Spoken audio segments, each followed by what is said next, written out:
তো বন্ধুরা দেখো আমি রান্না করছি দুপুরবেলায়। আমি তো রান্নাটা সব দিন দেখাতে পারি না, সময়ের অভাবে হয়তো দেখানো হয় না, কিন্তু আমার ছোট্ট হেঁসেলের ছোট্ট মেনু আমি প্রত্যেক দিন দেখাই। তো দেখো আজকে একটু আমি মাংস রান্না করছি।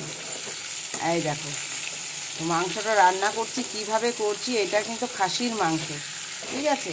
তো মাংস অনেক রকমের রান্না করা হয়, অনেক মানুষ নিজের মতন করে অনেক রকমের রান্নাটা হয়। আমার মতো হয়তো সে করে না, বা সে তার মতো হয়তো আমি করি না, যে যার মনের মতন করে রান্না অনেক রকম করেই করা যায়। তো আমি এইভাবেই মাংস রান্না করি, বিশেষ করে খাসির মাংস। চিকেন টিকেন হলে অন্যভাবে আমি করি। তো দেখো আজকে আমি খাসির মাংসগুলো তেল দিয়ে ভেজে নিচ্ছি। এই দেখো, কাঁচা কাঁচা গন্ধ লাগে না। আমাদের এরা আবার বলে যে মশলা টশলা দিয়ে পেঁয়াজ দিয়েই তো অনেকে খাসির মাংসটা রান্না করে প্রথমে, কিন্তু না, খুব গন্ধ লাগে, ভালো লাগে না খেতে। সেই জন্য আমি একটু তেল দিয়ে আগে ভেজে নিচ্ছি। এতে কিন্তু তেলটা একটু বেশি যায়, কারণ আমি মাংসতে অনেকটা তেল দিচ্ছি। এই দেখো, অনেকটা তেল আছে। ভাজা হয়ে গেল, আমি একটু ভাজার পরই ভিডিওটা করছি। তো দেখো ভাজা হয়ে গেল। এবারে তার আগে আমি দেখো দেখাই, পেঁয়াজ, এলাচ, এখানে দারচিনিও আছে, হয়তো পেঁয়াজের সাথে মিশে আছে, তেজপাতা, এগুলো কিন্তু আগে ভেজে নিয়ে তুলে নিয়েছি। আর টমেটোগুলো এখন দেবো। এই দেখো, টমেটোগুলো দিয়ে দিলাম, এগুলো একটু নাড়াচাড়া করে নিই।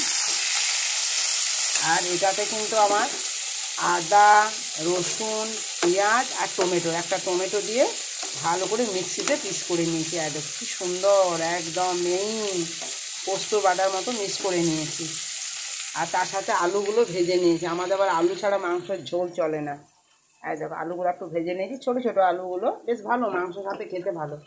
ছোটো ছোটো আলুগুলো একটু তেলে ভেজে নিয়েছি, নুন হলুদ দিয়েই আমি ভেজে নিয়েছি।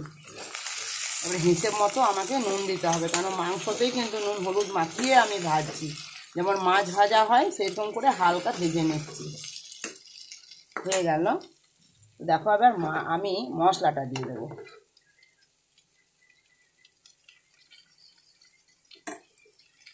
গ্যাসটা বাড়িয়ে দিলাম।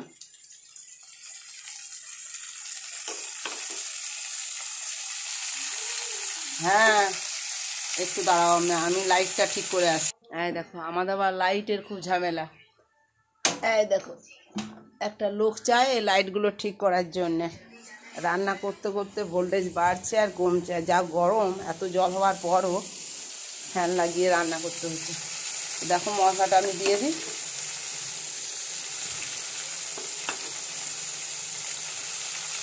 এতে লঙ্কাও দিয়েছি আমি, তো বেশি মশলা দেবো না, একটুখানি দিলাম।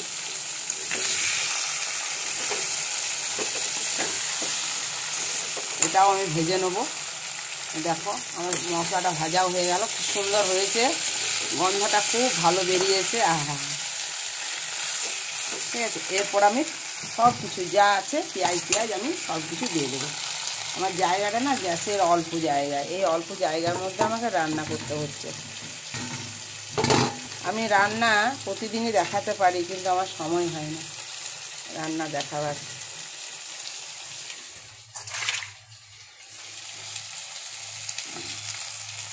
দেখো পেঁয়াজগুলো দিয়ে দিলাম, এলাচ, লং, দারচিনি, যা যা ভেজেছিলাম, তেজপাতাগুলোও তেলে ভেজে তুলে রেখে দিয়েছিলাম।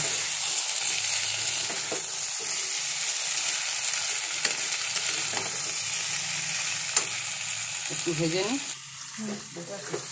আলু ভাজা ভাজা হয়ে গেল। এবারে আমি হাতে জল দিয়ে একসাথে সব দিয়ে দেবো, হিসাব মতো নুন।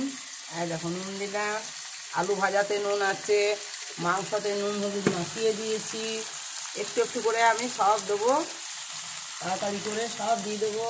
দেখো একটু সবজি মশলা দিলাম, সবজি মশলা কিন্তু আমি মাংসতে দিয়ে আমার ভালো লাগে, ঠিক আছে? তারপর তো একটু দাঁড়া, মিট মশলা তো লাগবে, একটু ঝাল হয়। একটু সস দিলাম। দেখো আলু ভাজাগুলো দিয়ে দিচ্ছি, অনেকটা তেল দিয়েছি, দেখো কত তেল।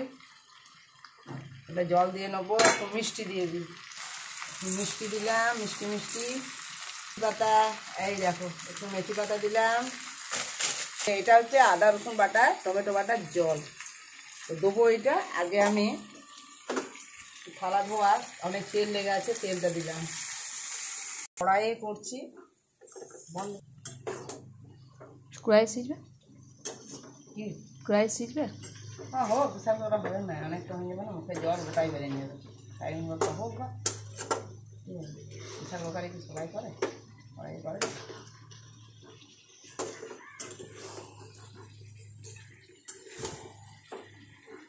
ভাজা হয়ে গেছে, তবে জল ঢেলে দেবো।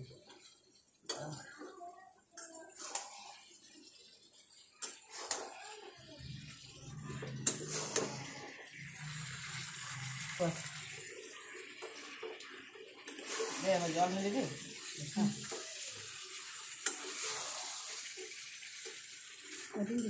দেখো এবার আমার সব ভাতে কিন্তু জল দিয়ে দিই। এটা হচ্ছে আমার মশলার জল, অনেকটাই নিয়েছি, দিয়ে দেবো।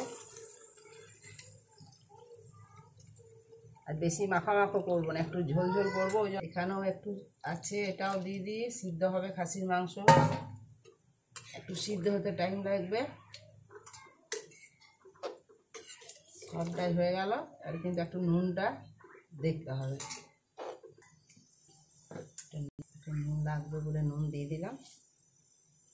এই দেখো, দেখি এইটাই ভাবছি ঢাকা দিয়ে দিই। এই দেখো ঢাকা দিয়ে দিলাম, কিন্তু আমি আর দেখাবো না। এটাই আমার হয়ে গেল মাংস। এবার খাবার সময় দেখাবো, কারণ এটা হতে দেরি হবে।